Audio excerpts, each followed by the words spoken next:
Some people don't think we evolved in the first place. Some people think that God made us all at once in one fell swoop and by himself. I think if he'd had a wife or a mate, there'd have been questions when he was working, wouldn't they? He'd be like, what are you doing? Creating man. Oh, what's it got? What do you mean, what's it got? Has it got like claws and fangs and shit? No, not really, no. Oh, has it got poison? No, no poison. Oh, has it got armour like spikes and shit? No, no armour. How will it survive? It's got the best brain in the animal kingdom. It'll work stuff out. It'll create weaponry to take down beasts 100 times mightier than itself. It'll wear their carcass through the Ice Age. It'll go through famine. It'll go through world wars. It'll eventually start getting scared of words. But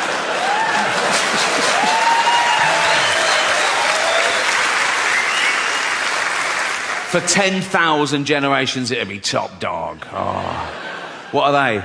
His testicles. Oh. What are they for? He keeps everything in there. His seed, his DNA. What's DNA? It's like a blueprint for life. It determines what you're like, what sex you are. How many sexes are there? 2.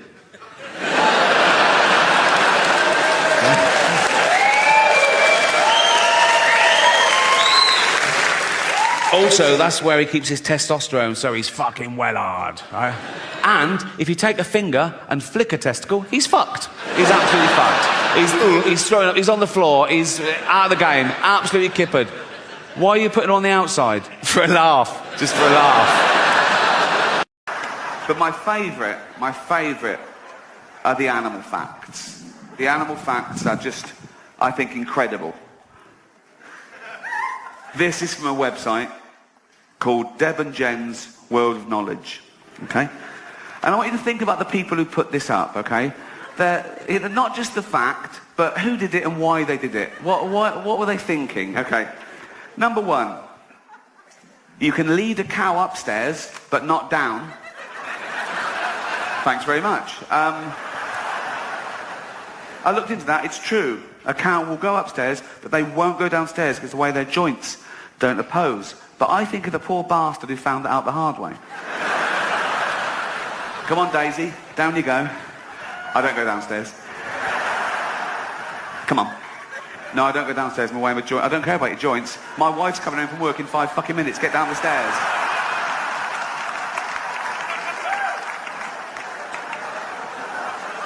You thought, yeah, I've got to tell other people about this.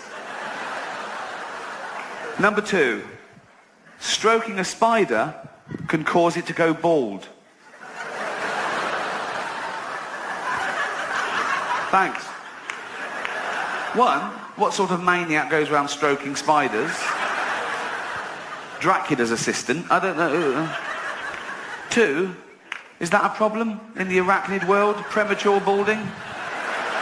Do they worry about that much? I thought they'd be loving it, wouldn't they? Being a skinhead, they're so fucking hard. Got all the legs, all the eyes and the teeth. Fuck it, I'm bored, who cares? Adds to it, I like it more. But no, apparently it's a big problem. You stroke a little spider, he goes, oh, fucking hell. He runs back to the web, and all the other spiders go, what are you wearing a baseball cap for? Fashion.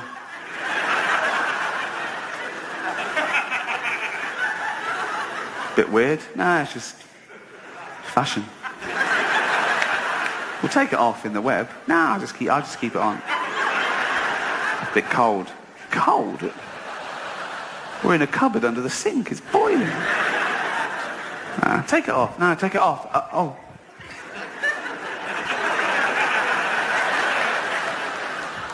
Have you been letting a human stroke you?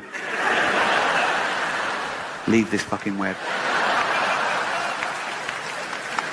Number 3. Polar bears will sometimes cover their black nose during a hunt to camouflage themselves more completely. It's a good idea, isn't it? Because apart from the old nose, are perfectly camouflaged. They're white, the snow's white. So they're sneaking up on a little Arctic hare. And they get there, and the Arctic hare, he turns round, the polar bear goes...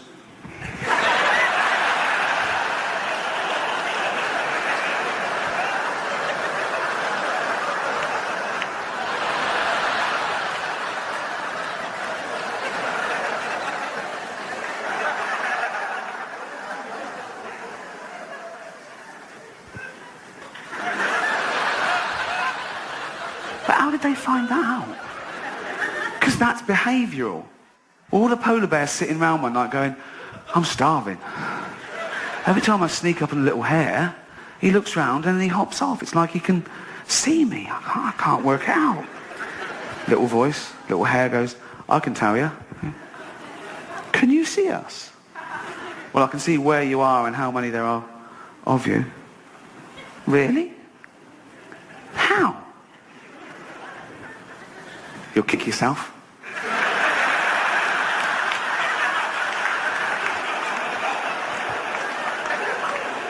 Now go on, tell us. Your nose is black. The nose, it's black. Oh.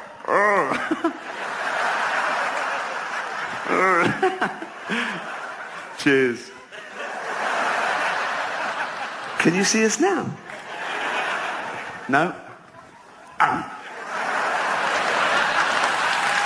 Thank you. My favourite fact. Okay. Number 4. Montana mountain goats will sometimes butt heads so hard that their hooves fall off. Can that be true?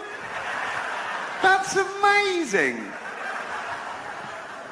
So there's 2 there. They're looking at a female goat. One goes, I like her. And the other goes, yeah, I'm probably going to mate with her. Well, no, I saw her first. That's not how it works. How does it work?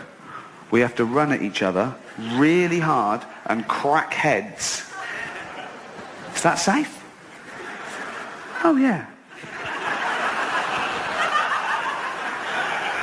Okay, go. Oh!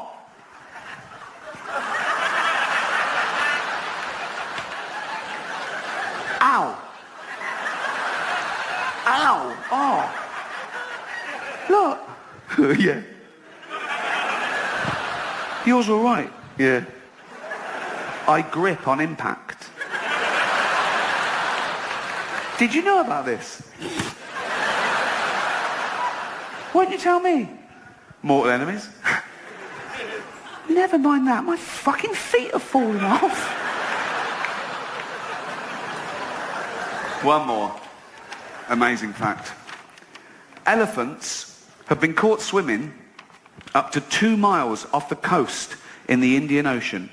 That's amazing. I didn't know they liked to swim. I certainly didn't think they could swim 2 miles out to sea. But it's the language this person uses. Have been caught swimming. Like it's illegal. Says the Coast Guard. Morning. Morning. Morning. Phone rings. Ring, ring. Hello. They're doing what? No, I'll be there.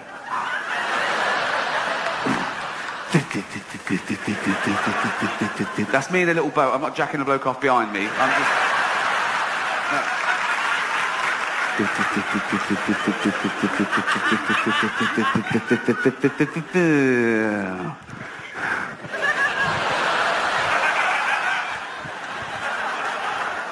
What are you doing? Nothing. It's not nothing, is it?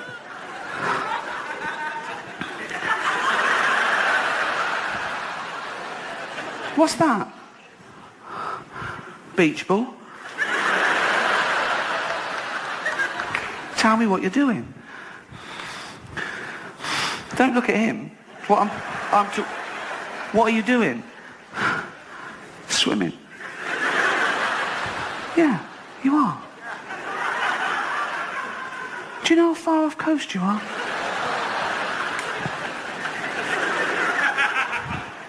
2 miles. Is it? Yes, it is. Yes, it is.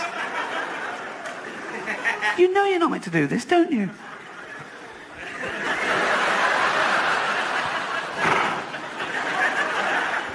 Don't cry.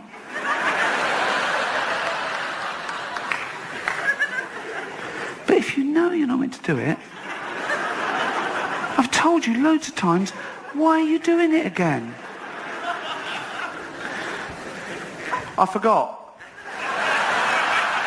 Get in the fucking boat. Thanks very much. Good night. Thank you. Fun and educational. I am trying to educate myself more. I've reached that age where I need knowledge. I feel guilty about not knowing enough. You know, I had a good education, but I didn't make the most of it, I think. And I've even stopped watching trash TV. Now, when I'm at home, I watch hours and hours of Discovery Channel and History Channel. Hours, Discovery Channel, History Channel. Ask me anything about sharks and Nazis. Round of applause there for... They're not as bad as a lot of people make out. Sharks, I mean. Nazis, awful. Right? Sharks, brilliant. Amazing creature, okay? It can hone in on a floundering fish, right? See the vibrations that it picks up through electrical impulses, through sensors in its flank. It doesn't need its eyes, but contrary to popular belief, their eyes are very good, okay? But it can smell and taste the slightest human secretion of blood and sweat, 1 part in a billion from a mile away. A shark would have found Anne Frank like that. Nazis, rubbish. I've been to her house. It's tiny. Every day they went in. Okay, let's move on. Sarge, can we look upstairs today? No, there's no one down here. Move on. Sarge, what's that tapping?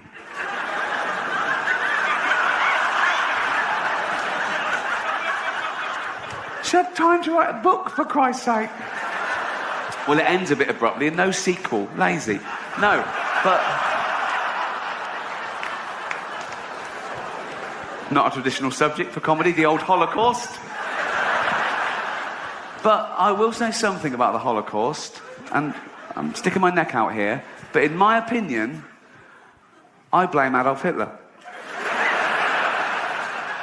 He was the ringleader. Old Adolf. That name's died out, hasn't it? He killed that dead, didn't he?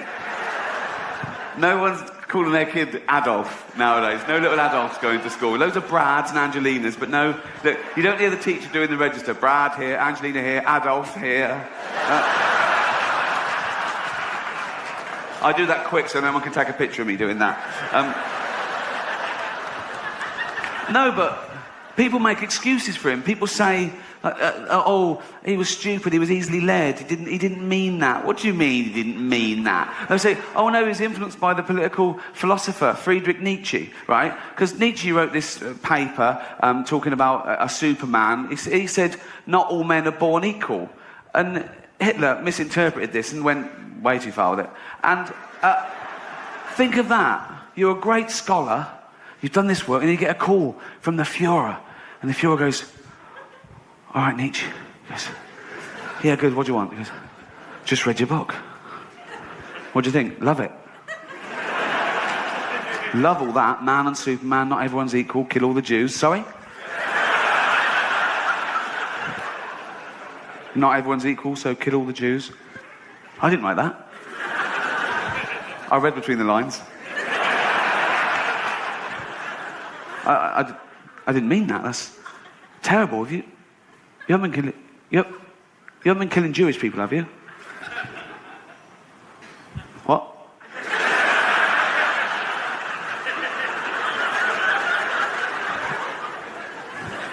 Have you been killing Jewish people? Yeah. Yeah.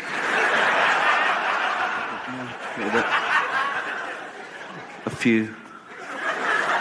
How many?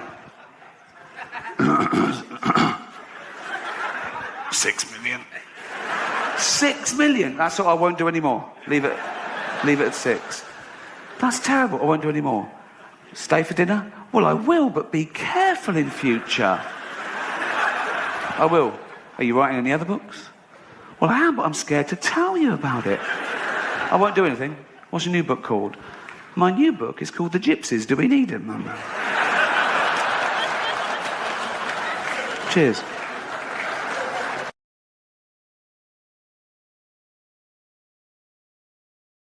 Hi, I'm Ricky Gervais. With me, Stephen Merchant. Hello. Creators, writers, directors, star. of The Office. If you're a fan of that show... Who isn't? Yeah, then you've got a treat coming up because it's the entire first series... Well, if they're a fan, Rick, then they will have already bought the DVD and already seen the show. Oh, no. Wait, let me finish. It's the entire first series, but with extra bits. We've got interviews of people, it's a retrospective, people talking about it, A-listers, chatting about why they think The Office is genius. Not my words, I do think it's brilliant. Yeah. Do you know my favourite thing in The Office? Go on. You? Thought as much, yeah. Yeah. When I first saw The Office, I was struck by how original it was on a bunch of different levels. And I think upon first viewing, I thought, that's really great. And then upon my 38th viewing, realized how genius it was. My first impression of The Office was that it was a masterpiece, and unfortunately, as time passed by, nothing interfered with that glow. It was so fresh and new in terms of the style, and for me, it reminded me of a style of humor that, I think, in Spinal Tap, Chris Guest and those guys created. I saw that show and I was like, this is incredible. When I first saw The Office, I thought, finally, there's something funny being done in the world. I think the thing that I was most struck by is how original a character David Brent was. I've never seen a character in a movie or in television who is that obsessed with what people think of him. And I think a lot of the comedy comes from that. He's got way too much self-awareness. I can have a joke and a laugh with the people who, I'm supposed to have authority over, and they love me for it. And all that obviously is always, you love watching Brent, but you don't want to be Brent, you want to be Tim. That didn't happen by accident. It didn't happen because of my overwhelming charisma. Do you know what I mean? It happened because they wanted Tim to be the kind of, I suppose, the emotional focus, or at least they wanted him to be the audience, yeah. And he was, Apparently they had a completely different idea when they were writing it of the sort of person that Gareth would be.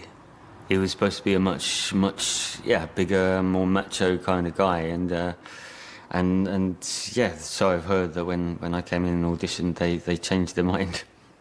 Because if you're genuinely physically scared of somebody, if it had been Tim and Lee, that kind of character, then you just think, I think he's going to hit Tim. He's going to beat him up, Whereas it's kind of Tim and Gareth. You think there's a man who thinks he's Napoleon. Every single one of those characters is so perfectly cast and in a sort of new, informal way. Hello, Wernham Hogg. And Dawn, just the perfect look, the perfect pitch. Not so fabulous that, of course, everyone will be in love with her, but you slowly fell in love with her while you watched her. I've got kind of hot hand, sorry. Right, just don't touch my head. With Dawn, sometimes I wanted to give her a bit of a shake, because she didn't pursue the guy that she really did want to. The camera is like another character in The Office. It's a whole other member of our show, because it added so much depth, I think, to what people said and did. Obviously, one of the key aspects of the show was the sort of documentary style, and that had sort of been born out of how we'd originally got it made, and we shot something in a little documentary style, and we did that because it was a very quick way of filming. You can get a lot done quickly in a documentary style. You've got to worry about the finesse. And then over time, we realised that the whole sort of documentary boom that was happening at the time, the sort of docu-soap, things like Driving School and the Airport programme, were throwing up these amazing characters who suddenly were acting in a very specific way because of the fact they were being filmed. I think the most extraordinary thing about the documentary format, obviously, was Ricky's performance with the camera. That you had his ghastly behaviour, and then on top of the fact that he thought that his ghastly behaviour was absolutely excellent and cool and interesting and complicated. To the stage where they could actually make it. That's what made it a success, that they knew exactly what they were doing. We didn't want anything sexy or cool or rock and roll. It was all anti that. The opening titles, they just blew me away. I remember first time I saw it. It was about One of the first things that Ricky ever did as the David Brent character, he had a couple of scenarios in his head that used to play out for me when we worked together. One of which was his character, his sort of seedy boss character, interviewing a woman and his slightly lascivious, lecherous manner, which is actually something we downplayed in Brent. Brent, in the original form, was a lot more seedy, perhaps, than he later became. But certainly that scene where he's interviewing the girl. Brent doesn't think that that's creepy. He thinks that's romantic. He thinks he's a bit of a Lothario. He's thinking he's setting the mood for love. He doesn't think this is seedy or anything, does he? So he thinks she's going to go, "You're the most interesting man I've ever met." And you're handsome with your little beard. One of the things is it's a great physical performance by Ricky. You know, I mean, obviously the gestures have now become slightly over well known, the tie and the looks to camera. But he does sometimes, every so often, he will do bigger stuff. He'll be when a woman's around, as opposed to the way he'll be when someone who he's frightened of will be around, some higher status person will be around. Regular guys working in an office instead of a factory or being a mechanic. And what we did was we showed the difference between the two lad, but he knows it's wrong. And he knows this thing, sexism, he's heard of that, and he knows about misogyny, he knows all those things, he knows all the isms, he just doesn't really fully hate having a woman as a boss. Deep down he hates it. And he hates being undermined anyway by a woman. He hates being undermined by anyone in front of the camera. So it just, his world just implodes in that episode. One of the other themes in The Office is comedy itself. You know, you get a lot of things off your chest. We had a go at people just shouting catchphrases. Ricky, leave it! Props, just bringing in a funny thing.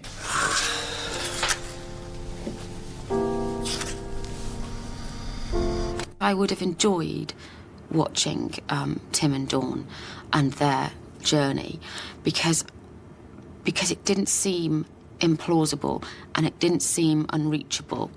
They made it feel as if you could have these little things inside you, these little stories that can come out, rather than it being this glossy Hollywood love story where they all end up brilliantly happy, but everyone's unbelievably rich and beautiful and in, you know, sunny lands, and it doesn't feel like where we are, you know what I mean? And so I think I would have enjoyed seeing it play out. For someone like me, the romantic drama, particularly of the great Christmas special, you know, is one of the great romantic comedies of all time, one of the great romantic stories of all time. I mean, I think the very best sitcoms have had profound things at the bottom of them. I suppose that's what makes them good. All of my favourite shows have always had a sort of romantic strand in them, whether it be Northern Exposure or Moonlighting or Friends. And I think it's one of the reasons, one of the things we liked is the kind of soap opera feel that the best of those shows have. You know, soap opera not being a sort of a damning phrase at all, that actually there's something about watching from week to week and building an understanding of that world and caring about those characters that's very unique to television. And a lot of British comedies don't seem to do that enough, and it seems strange. You know, you're coming week after week, so you can draw people in. And so we were very keen to have that romantic thread, because we knew if we just kept going, it would just become the sort of beating heart of the show in a way. The supporting cast were actors, but sometimes it just said in the script, man one, woman one. And we gave them all names anyway, just in case it popped up, because we wanted that realism. They came in every day, they were sat in their seats, and they'd really be typing. And then one thing in the script said, someone leaves a message on his answer phone, and it was Ewan, and he was just cracking us up. Hello, I'll call you tomorrow. One of our pet hates was exposition, where someone walks into a room and goes, Jonathan, you know your sister, the one that went to the Gambia, who's a doctor? Yeah. But we found out that we could do that with Keith. Because of his strange, laconic tone, he could remind the audience what had happened and what was embarrassing. So, with me taking a bite into the Scotch egg, we're talking about watching peak practice. Boring, isn't it? Just staying in watching peak practice with your life. Yeah. Not for me, I like it. I'll just stay. That was so good. That was so good. Something would put us off, or something would go, and one of us would always kind of crack and lose it, and we just couldn't get it right. We got through 3 or 4 Scotch eggs, and eventually they had to give me ones back that had a bite taken out of them because they didn't have enough bought for the number of takes it took. So a couple of times I had to disguise a bite that had already been taken out and go in again. Boring, isn't it? Just staying in watching Pete practice with your life. Yeah, it is. Not for me, I like it. Yeah, I just stayed in at a big... It was one of the 400,000 scenes that we couldn't do in under 4 hours because it was just a lot of laughing, you know. I was the worst corpser of all. Yeah, I mean, it's strange because my job is to try and make people laugh for my own amusement, but sometimes that goes wrong and I can see fear in their face, or I found myself funny and I'd laugh and ruin a take. Also, even if you've written the lines, if they're funny, I still laugh. What's the difference? A dwarf is someone who has disproportionately short arms and legs. I'm so sorry. What's the difference? A dwarf is someone Fucking hell! You can't help corpsing. You can't help. You can help putting people off and making them corpse. But if someone finds something funny, you know,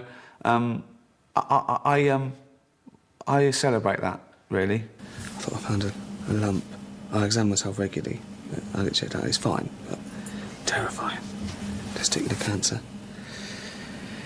Cancer of them old testicles. What's that? Oh, that was a great one. We'll do it again. Please. We'll do it again. Damn. Steve came over once in the office and said, Rick, it's like making your own TV show isn't interesting enough for you. You've got to have other things going on. And so, I do, you know, I multitask. I try and get something in the can, and I try and ruin the take for my own amusement. Action. 9.99 pure silk, so I had to snap it up. OK. He can't stand to do the same take twice, and so he would change something about it every time. Action. And Wally Burton, 2 for 10 quid, so I went, yes, please. Something would have to be different, and that was the thing that would crack you up. Action. And, you know, Deaf Nobby Burton, who comes around with a case, 2 for... Why are you making it harder for yourself? Okay, I'm sorry. Okay, I'll just say Nobby Burton, who comes round with a case. 2 for 10, I've got 4. I think sometimes he'll improvise an idea that will amuse him and that will amuse someone else, and now Ricky thinks, right, OK, I've got them now, and then he will just keep going. He just thinks, well, this, for my own amusement, even though we're making a TV show, the clock's ticking, we're losing money, and we've got to get it on BBC Two, he's thinking, no. That probably contributed to making it so funny as well, because it was so fresh. Each one of those takes that finally got into the series was unique. I've only just reached a point where I can watch it now and enjoy it and not really be thinking about how it was made or what he was doing that day that was terribly annoying. Now I start to see it, I think, for the first time as audiences do, and I can't remember some of the episodes, I can't remember some of the scripts. Jokes amuse me now for the first time, and so I've just got to a point where I can sort of see it and enjoy it, and now I feel more proud perhaps than I did then, because I really feel excited when I see a little clip of it somewhere, because it just feels such a three-dimensional world. I think that's the thing you're always trying to chase as a writer, is a world in which people believe those characters exist and that somewhere they're out there, and that, I think, you know, is its sort of greatest, for me at least, our greatest achievement. Yeah, I mean, I've only got fond memories of everything from meeting Steve to Thanks, mate. winning the Golden Globes, you know. What I think really, has changed American television is that by bringing over an American version of The Office and really staying true to the tone of the original, and then it becoming a success in America, has totally revitalized comedy on television in the States. I keep it on in my house sometimes just for comfort. I just keep it on. I'm not even necessarily watching it. I'm just sort of listening to it because I find it comforting to... That sounds weird. Yeah, I keep my pants on. Staggered at how successful The Office has been worldwide, and I think that what I love about it the most is that the characters are essentially the same in the remade shows. Brent is still Brent, and Tim and Dawn still Tim and Dawn, Gareth still Gareth, even though the names aren't the same. The characters essentially are. At one time or another, every bloke in the office is woken up at the crack of dawn. What? La chef réceptionniste. Ça va? Ah oui, oh, viens. Anne, viens. Oh oui, viens, Anne. Ah! Viens! À la camita. Il est chiant, il arrête pas de me mettre du fromage partout dans mes affaires. Pero mire, pero ¿cómo voy a desperdiciar comida, hombre, por Dios? ¿Pero cuánta gente puede alimentar? I thought I found a lump. Realmente me encontré un poroto, una cuestión re fea. Cancer des testicules. Mes pauvres petites testicules. C'est quoi? I look back and there was to write, honestly, was to write and be involved with a sitcom that would be thought of, you know, fondly and possibly even amongst, you know, the sort of much loved sitcoms. And I feel like to some degree we've achieved that. And so now I don't know what I'm doing with the rest of my life. Now I've got to sort of recalibrate my expectations. Now I'm just filling up the hours before I die. That's why I'm here today. That's not gloomy, is it? Well, you got voiceover work, though, haven't you? I've got some voiceover work, yeah. I've got some voiceover work. Barclays.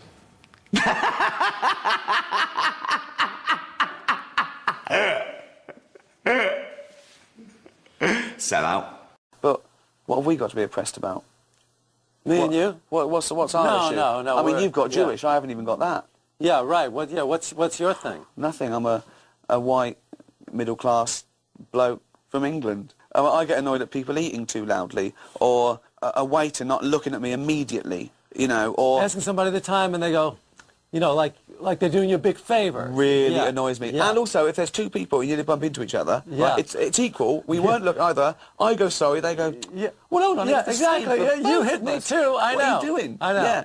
And that makes my blood boil, which is Right. weird. That's Right. all I've got. Yeah. No one's dying, no one's starving, I haven't got any fatal diseases, but a waiter's got the television on too loud, and he's not even, well, it's not Yeah. for you, you know, and barmen have the television on. I was just getting to the age where I could ask, right?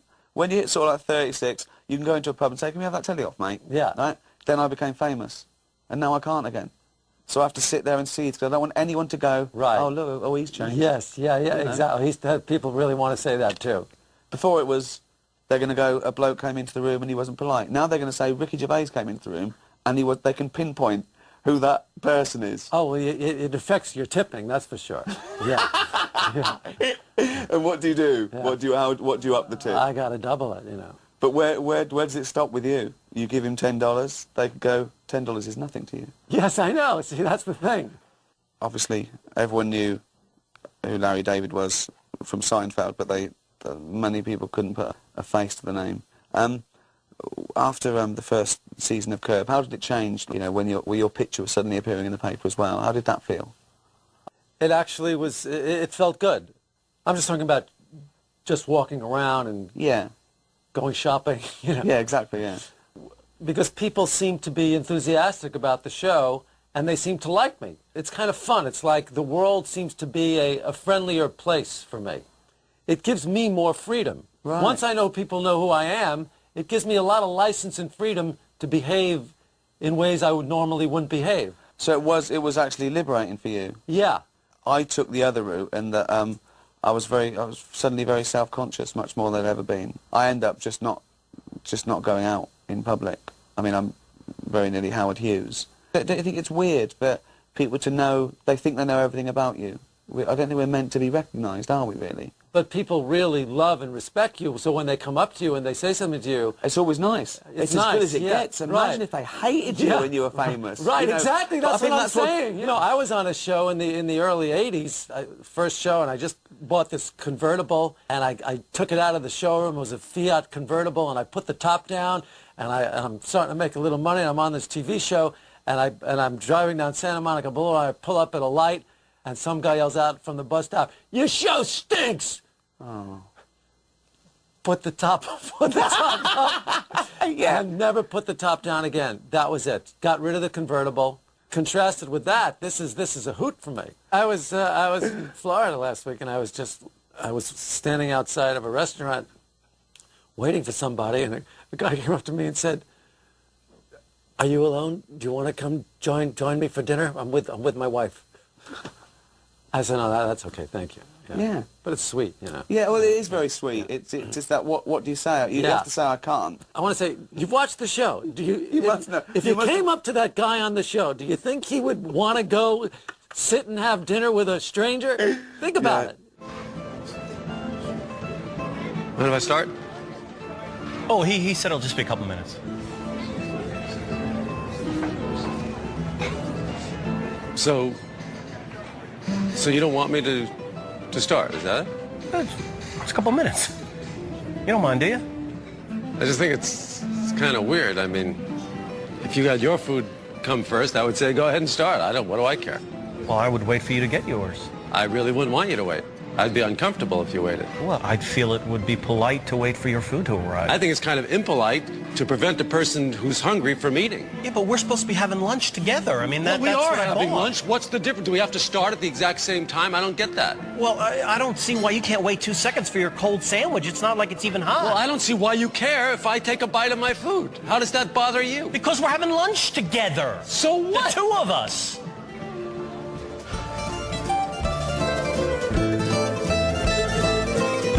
I came from sort of nowhere, so there was like a mad sort of interest, a mad frenzy, Right, and that gave me right. the creeps.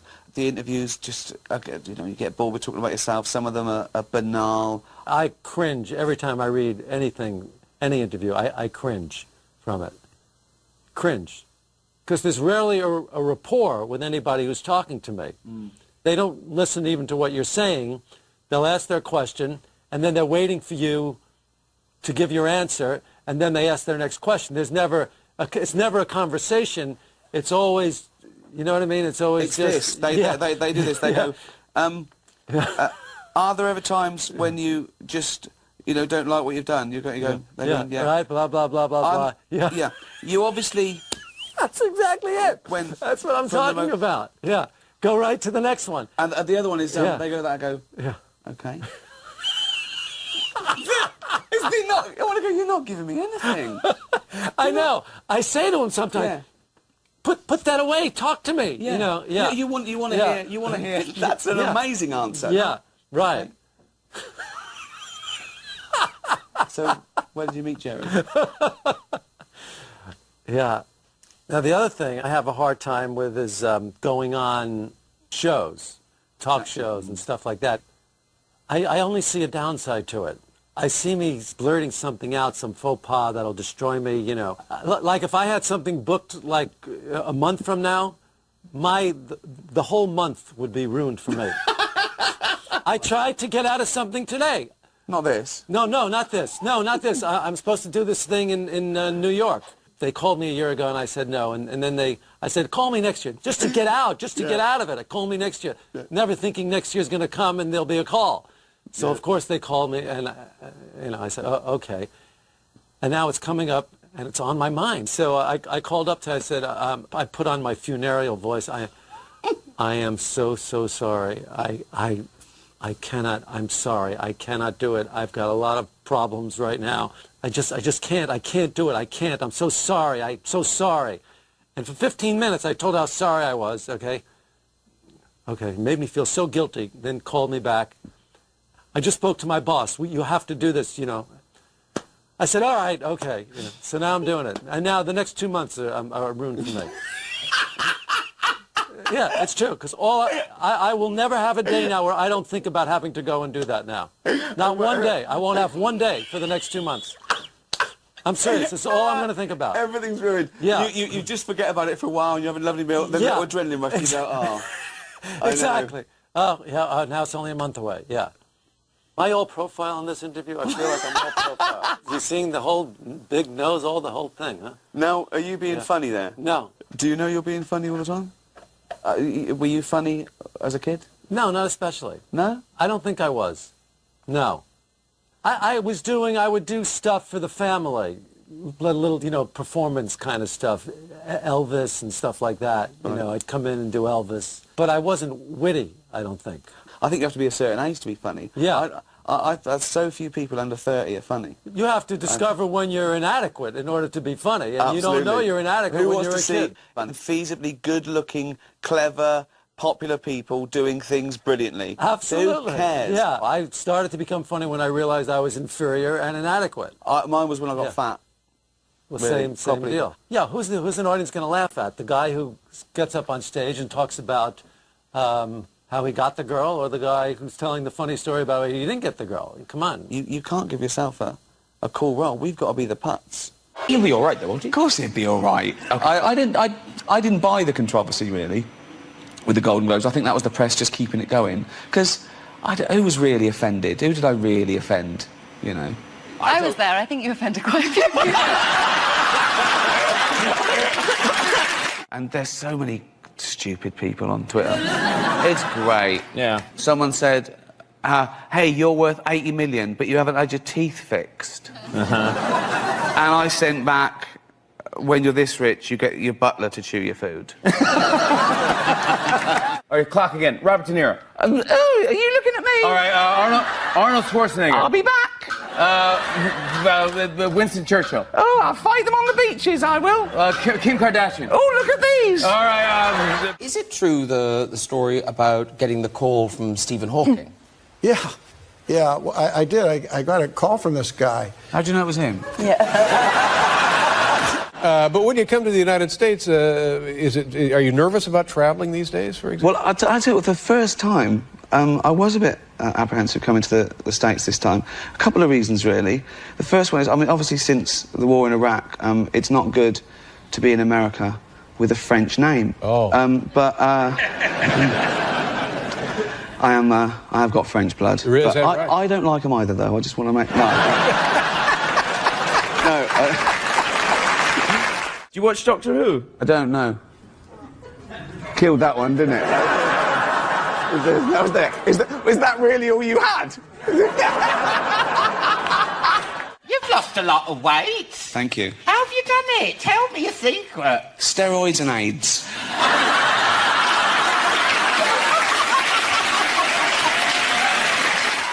How long is your... I'm not asking how long is... I'm not... 7 inches. All right, well, listen. Here's one you tweeted of Jane. Jane thought she'd made a new friend, but it was just a shadow. Jane thinking about making new friends. This one is, Jane is looking so happy because her new friend hasn't walked away yet. What is the dumbest thing you've ever done while you were drunk?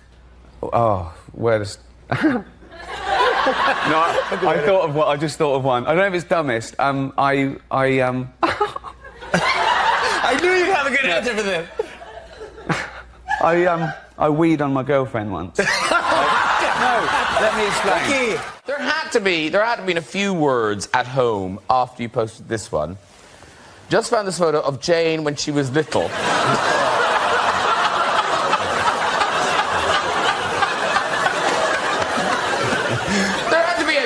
You must have given her a gift after that. Yeah, well, there you go. I can't believe this. You had a birthday, and is it 50 years old? You're not 50 years old. Are you really 50 years old? 50, yeah. I mean, you look tremendous. You look like you're 35. If somebody had said to me, how old? I said 35. 35, honestly. You look exactly like you did the first time, except you're in better shape. Remember you used to come out, you're sort of pear-shaped when you come out? Now you look great.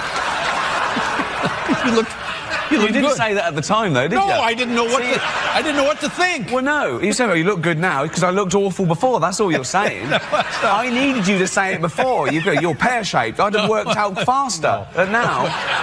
But how do you feel at 50? Good, right? Well, yeah. I'm grumpier. I think I'm grumpier. Grumpier? Yeah. I understand you a lot more now. Do you know what I mean? No. What's a body part you're most proud of on yourself? It's probably my second penis. No. Wow. 2 of them. Wow. My next brother's like 11 years older, then 12. My sister's 12 years older, and my older brother's like 13 years older. I remember asking my mum why that was. I was about 11, eating my cornflakes, and I said, Mum, why are my brothers and sisters so much older than me? And she said, because you were a mistake. Just like that. Do you think maybe at 60 it'll get even worse? I don't know, because you said I looked better than I did at 40. Oh, you look much better than you did when I first met you. So if this carries on, if you looked at a graph, I'd look like Johnny Depp when I'm about 70. That's right. Yeah. Call me when that happens. Because you've never been to Australia. It's too far. No, and what? This guy here, right? No, don't. That's a beloved American. If you keep sitting with your legs like that, I'm going to get you some tickets to a Broadway show. Yeah. Thank you. I can't move it because I'll crush the sloth. Right, you're a... Is that a sex thing? That's Crushing a sex the thing. sloth? Yes, it is. Yeah, all right. You're a... What is he? A gay robot skeleton? Skeleton, yeah. Right, I know. That's I can right. see he's a skeleton, see he's a robot. His name's Jeff. But what have you done that's gay? What's Why the don't you come over here and I'll show you? And this policeman comes out with a mirror on the end of a stick, and he looks under the van like that. And as he's doing it, his helmet falls off, and 20 cigarettes fell out. And the copper looked at Bob and sort of went, I bet you've always wondered what we kept under our helmets. And Bob went, I knew it wasn't fucking brains. I thought some of these cat pictures actually were quite convincing. Yeah, you. That's good. That's one. That's a good one. It's the next one. Let's see. Let's keep going. And then, oh, that's a nice one. Then there's three. There's another one right here. And I like that a lot. Look at that. That's fantastic. I didn't see that one. Oh, my God. I just wondered if there was a gag you thought, oh, no, that's gone a bit far. Oh, yeah. I mean... Most of them. Oh, yeah. But, you know, if you think the things I say are terrible, think of the things I think. That's a very good point. Listen, I'm with you with this God thing. Like, as in atheism. I mean, but there's a bit of you thinks, you know, what if it is true? What do you do when you meet God? Will he forgive me? Will he? Yeah, and it's his fault. Why did he make me an atheist? We could be oceans, never drifting apart. We could be endless, flow through my heart. If You blame Johnny Depp for ruining your hair. No, I played a tiny prostitute part in Public Enemies for a day. You don't mean a dwarf prostitute? There's not even any water here. Can I have a drink of water? Unfortunately, on the Oh, new you've BBC... got some? Well, Oh, brilliant. Yeah, I bought this myself. You have to buy your own out of BBC. Look at you. That's £1. You want that? That's £1 I want from you. Yeah. That's £1. OK, let's do an interview. I never knew you were this weird. Really? No, because you kept it... We worked together for a couple of days. And I know. You're absolutely mental. In a nice way? Yeah. But so...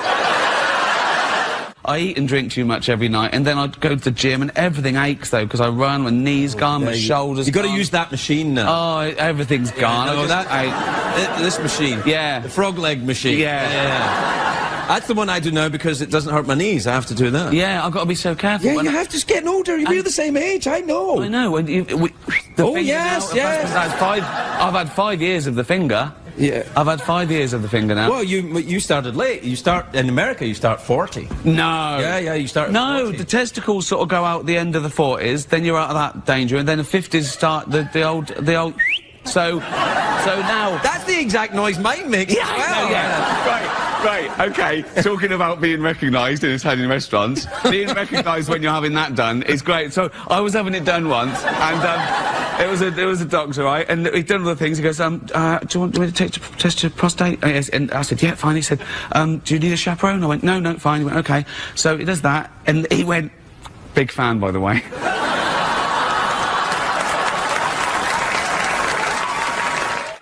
we have these reality game shows, Neil. There's so many of them. You're getting with celebrities and stuff. Well, celebrities, you say celebrities, but now they've done so many that it's like siblings of celebrities and next door neighbours of celebrities, and you know, sons and daughters of celebrities. And there was one in particular, and I was talking to Carl, and I said, the thing is with him is, I said, he's only famous because of who his dad was.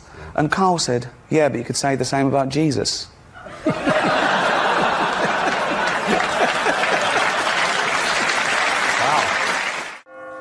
Hello, Tiny Tim. Hello. Oh. I bet it looks even worse from that angle. Keep going. Right. See? Yeah, no. I never knew you were this weird. Really? No, because you kept it... We worked together for a couple of days. And I know. You're absolutely mental. In a nice way? Yeah. But so... I feel sorry for them, right? No, I do. Particularly fat women, because fat is a feminist issue. Men get fat and we just go, fuck it, all bought and paid for, you know. We don't come under the same constraints of society, whereas women are inundated with images of how you should be, size 0 models, this diet, that diet, look like this, keep your man. And they make such an effort, don't they, fat girls? They've always got lovely hair, aren't they? They're always having their hair. They've got lovely hair. Always got lovely hair. Always got those lovely false nails, haven't they? They make an effort. Anything but jogging, right? They love high heels, don't they? They think it makes their legs look less... It doesn't. It just... You can just hear them coming now. I don't want any fat people to feel uncomfortable at one of my gigs, so next time, buy 2 seats. I'm joking. I'm joking. Shut up. On Twitter that day, I trended. I wasn't even there. Nothing to do with me. Because people are saying, what would Ricky Gervais have said? What would have happened to Ricky Gervais? Well, nothing. And I said this live. I said nothing would happen to me because I wouldn't have told a joke about his wife's hair. I'd have told a joke about her boyfriend, and that was the joke. But someone from the press was in, and then that got put in the press, so I trended again. So I try and keep my mouth shut unless it's work, like a gig. And all these people say, no, it was joking about... Someone said it was joking about her disability. Well, I'm going a bit thin, so I'm disabled. That means I can park right up next to Tesco's now. And I'm fat. That's a disease, isn't it? I'm fat and balding. I am... I should get fucking benefit. But actors aren't just loved here in Hollywood, they are loved the world over because they're recognisable. You can be anywhere. You could be in the third world, okay, and you get a glimpse of a Hollywood star and it makes you feel better, okay? You could be a little child, a little Asian child with no possessions and no money, but you see a picture of Angelina Jolie and you think, oh, Mummy.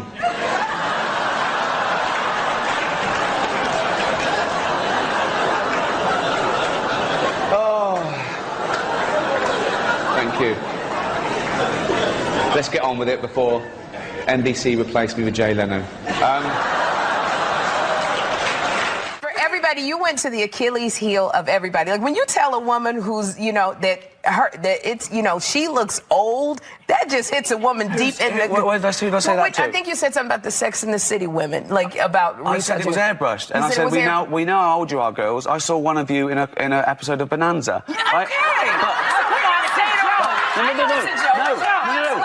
No, I was saying, why lie?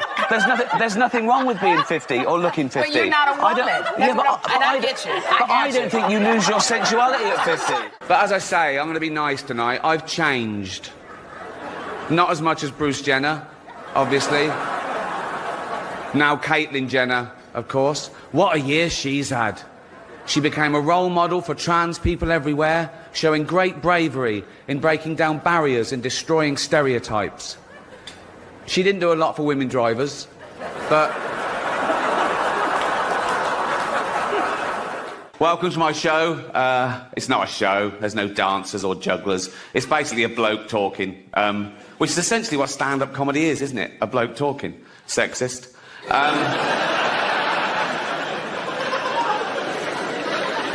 What about all the funny female comedians? Like, No. Right. No. I'm not doing that. Okay, right. That was irony, okay? There's going to be a bit of that throughout the show. See if you can spot it, okay? Now, that's when I say something I don't really mean for comic effect, and you as an audience, you laugh at the wrong thing because you know what the right thing is. It's a way of satirising attitudes. Like that first joke, I used the old-fashioned sexist trope that women aren't funny. Now, in real life, I know there are loads of funny women. Like, I did it again. Well spotted. Good. No, but there are. Dame Edna Everage. She's...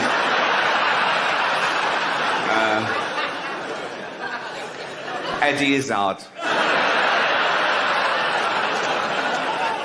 She's brilliant, isn't she? She's not only a great comedienne, she's also a great actress, isn't she? She was brilliant in that thing as that man. I was really bad in love till you rise, yeah. Now I can see in color why I was great. Yeah, where I was looking, never was looking, yeah. Believe that I was here on my own. I saw a documentary back in England about this woman who was £350 because she ate 10 burger and fries a day. That'll do it. 10 separate meals of burger and fries. 10 separate trips to McDonald's, right? In a cab. Oh, didn't even walk that. Wasted calories, okay? So, to stop her eating these meals, they wired her jaw together. So she liquidized 10 burger and fries a day. Now she's on burger smoothies. Now she's not even chewing. That used up 3 calories. So lo and behold, she gets fatter. So they admitted her to have that thing done where you staple your stomach together. And she's sitting there in hospital, looking all depressed. Well, you can't eat for an hour before an operation, can you? Lank hair, smock. Christ knows where they got that, right? And she said, it's a really dangerous procedure, but it's the only option left. 1, jogging. You don't even walk. No. Salad. You don't like the taste. 3, 9 burger and fries a day. It's a start, isn't it? It's a starter to her. Jesus. We have some fat people in Britain, but you, like everything else, are the gold medalists of that as well, right? You'd win that in the Olympics. I saw this episode of Jerry Springer. It was called Jerry Springer Saves the World's Fattest Man. You've got to watch that. So he's there going, okay, let's try and save this guy's life. He's got a heart of gold as well. He's like me, right? So it cut to this guy at home in his house. They couldn't bring him to the studio. They had a camera crew there. And I say house, he was in a trailer, obviously. And he was like a big blob on the bed. He sort of filled the trailer. He looked like an uncooked souffle. And you could just see like his eyes in this doughy mess. And he was going, I don't want to die, Jerry. I don't want to die. And I felt sorry for him. I got over that. And I said, how much do you weigh? And he weighed 1,000 pounds. 1,000 pounds. Now, my point is this. When he weighed himself one day and he was, say, 500 pounds, didn't he think then that was a lot? Didn't he go, that's a lot? For a human. For what is essentially a land mammal, that's a lot. I'll only have 8 breakfasts today. The other one is when, you know there's a terrorist attack. It's good intel, it's going to happen. Okay. My brother, his best friend, works for the CIA. And he got this information from the highest source possible that there's going to be a terrorist attack this weekend in L.A. Yeah. If there's going to be a terrorist attack, you should leave. Right. But Cheryl's got this event. Right. We got to get out of here. Yeah, you got to get out of here. Actually, this weekend is a big NRDC benefit that we've been working on for months, and Alanis Morissette is going to be there. I mean, I'm thinking out loud. Why don't we call the terrorists and ask them, could they pick another weekend that's more suited for you? No, postpone the benefit. Let's get out of here. I thought I'd never say this, but Larry's right. And it absolutely sums it up, where Larry, he says the thing that's on his mind. It might not be the right thing to express, but he's totally right, morally. Well, maybe, maybe I can go. And where are you going to go?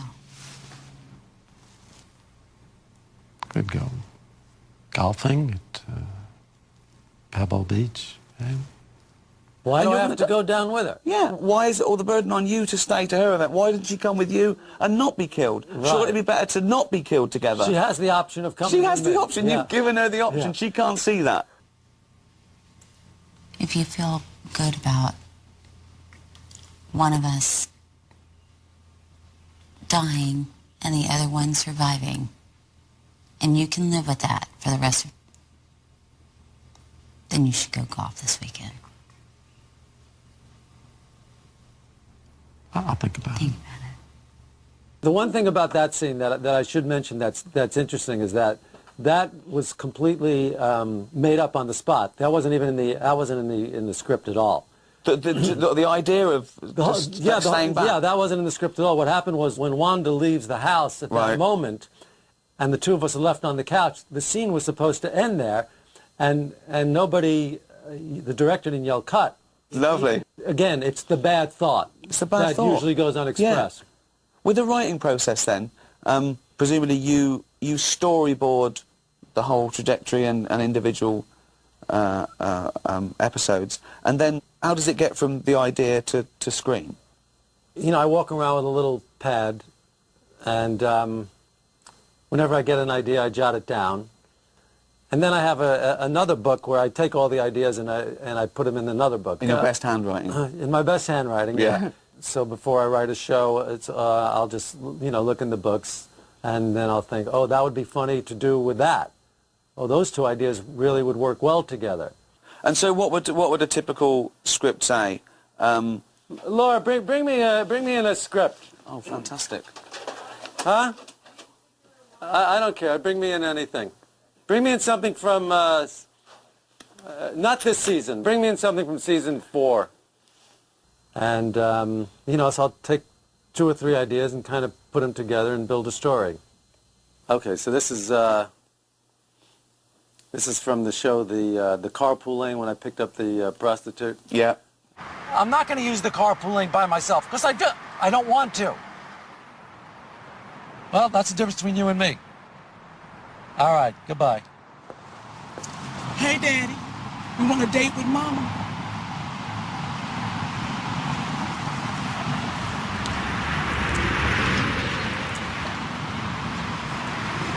Get in the car.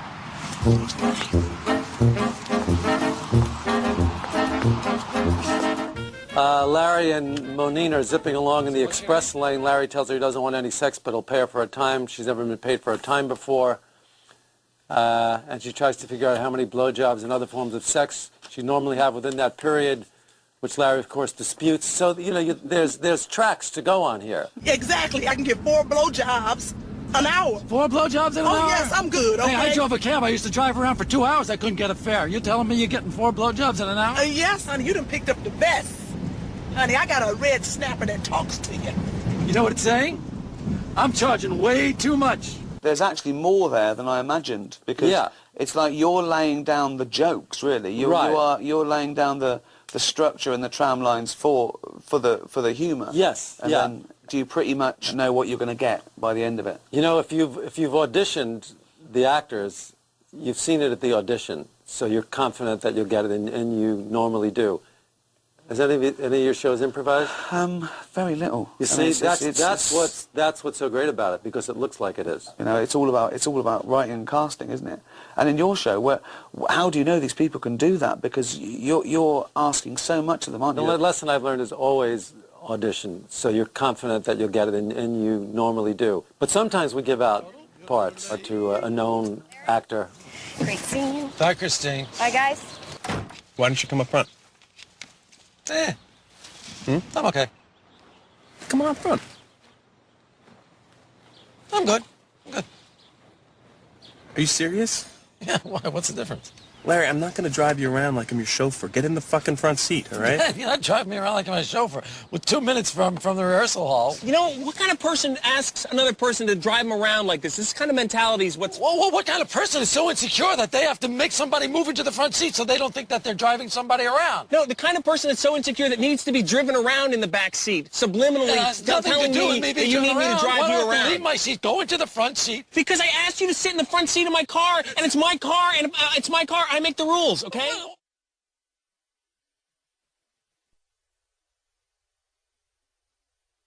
Very well. Really fantastic. What is this going to be cut down to? About an hour. An hour?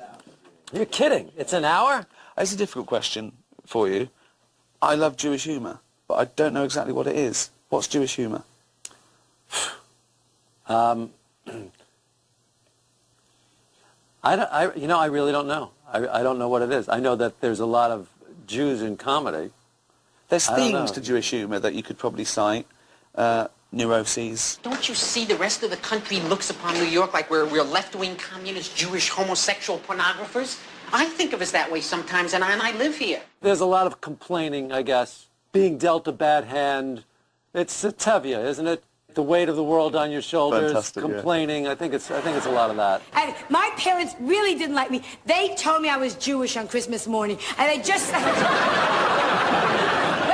up, you're Jewish! Empty stocking. But there's also a certain rhythm, I think, to the way that Jews talk that might be funny. Every Jewish woman wants to think she looks Hawaiian. Don't I look Hawaiian? People say I look French. I think I look Dutch. Do I look Spanish?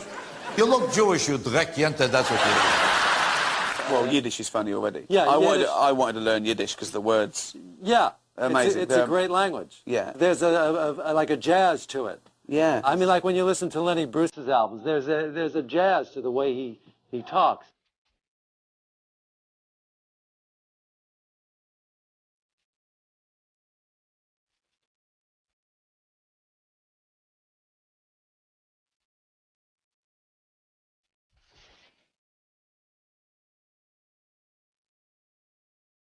I grew up loving the Marx Brothers. I've actually got a picture of Groucho.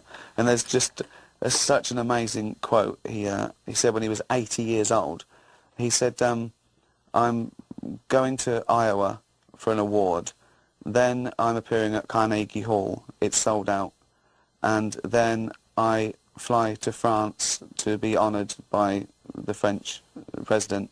I'd give it all up for one erection. Not great. 80 years old. Yeah, the culture of Jews being funny comes out of the I guess some kind of oppression, because oppression would lead to humor, would it not? When you're in a terrible situation, the only thing you could do is be funny. Excuse me. Are you Jewish? Are you Jewish? You want to check my penis? Okay. Huh? Is that what you want to do? My real question is, Yeah, what what were is you your real whistling? question? Yeah, what were you whistling? Hello, Dolly? No, it was Wagner. Oh, was it? Yeah, You, it's a sir, major win $100. I want to know what a Jew is whistling Wagner Do you for wanna when he know? was one of the great anti-Semites of the world. You know what you are? What am I? You're a self-loathing Jew. Am I? Oh, Well, yes, let me tell you yes, something. yes, yes. I do hate myself, Yeah. but it has nothing to do with being Jewish. Okay. Hello, mình xin chào tất cả các bạn đã quay trở lại với kênh YouTube của mình trong buổi sáng ngày hôm nay. Xin cảm ơn các bạn đã dành thời gian quan tâm và theo dõi đến kênh của mình. Trong cái video lần này, mình cũng muốn giới thiệu với các bạn một sản phẩm làm từ lá cây. Đó chính là một chiếc nón mình đang cầm trên tay đây. Theo các bạn quan sát có thấy không ạ? Với những chiếc nón này để mình cũng giới thiệu với tất cả các bạn là 100% làm bằng những cái chiếc lá của cây cọ đấy, và những cái khung xương của bằng những cây mây kèm theo và những cái sợi chỉ cước rất chi là chắc, rất chi là bền đấy, như các bạn quan sát trong video. Làm được hình xoáy chôn ốc từ lá nọ xếp lá kia đan chéo với nhau để khi chúng ta đội trên đầu để nước mưa sẽ không thể làm ướt đầu chúng ta được, nên một chiếc nón này rất chi là đẹp. Đấy, theo các bạn quan sát trong video. Đó chính là những chiếc nón được làm trần xì, bên ngoài là màu trắng từ những chiếc lá cọ các bạn nhé, và dưới cạp và vành nón được làm bằng màu đỏ như các bạn quan sát trong video đây. Đấy, thế mà tổng cái đường kính của một chiếc nón này, như mình sẽ đo thử cho các bạn xem đường kính của chiếc nón này đó là rộng bao nhiêu. Đấy, tổng đường kính của chiếc nón này là rộng 43 phân các bạn nhé. Đấy, tổng đường kính là rộng 43 phân. Đấy, như các bạn trước hết là các bạn quan sát trong video này để mình giới thiệu cho các bạn, để các bạn xem những chiếc nón này nó như thế nào, thì đây mình sẽ giới thiệu cho các bạn sau.